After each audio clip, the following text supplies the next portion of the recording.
હે દેવી, આ ગ્રહગ્રસ્તીના યુદ્ધમાં બહુ યુદ્ધ થઈ ચૂક્યા છે દેવી. આવો આપણે બેસી સમજીને આ યુદ્ધને પૂર્ણ વિરામ કરીએ, એને સમાપ્ત કરીએ દેવી. હે આર્યપુત્ર, છેલ્લા 108 યુદ્ધથી તમે એકના એક શબ્દ રટ્યા કરો છો. કઈ નવા શબ્દ લાયા છો કે પછી એના એક શબ્દ રટ્યા કરવા છે સ્વામી? હે પ્રિયા, હવે મેં સત્યમાં બદલાઈ જઈશ દેવી.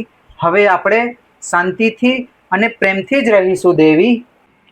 હે નાથ, તમારા આ બદલાઈ જવાના વચન પર સ્ટાર પ્લસ પણ 10 એપિસોડ બનાવી નાખે.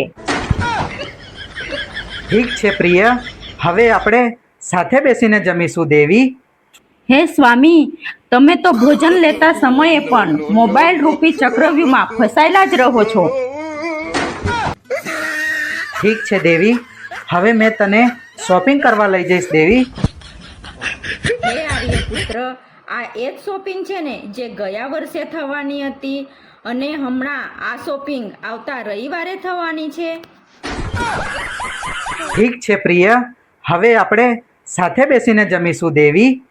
હે સ્વામી, તમે તો ભોજન લેતા સમયે પણ મોબાઈલ રૂપી ચક્રવ્યૂહમાં ફસાયેલા જ રહો છો. હે દેવી, હવે મેં તને ફરવા પણ લઈ જઈશ દેવી.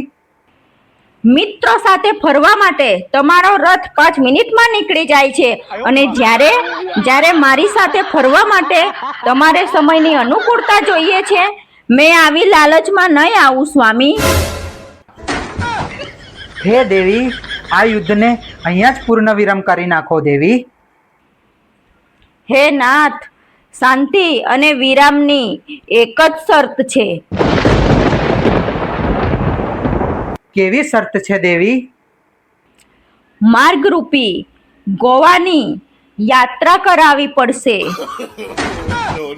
અન્યથા યજ્ઞરૂપી મહા શોપિંગ કરાવી પડશે અને એના પછી રેસ્ટોરન્ટમાં રાજભોગ ભોજન કરાવવું પડશે. હે ભગવાન કૃષ્ણ, આ યુદ્ધ મને બહુ મોંઘું પડશે ભગવાન. હે કૃષ્ણ, ક્ષમા કરજો મને.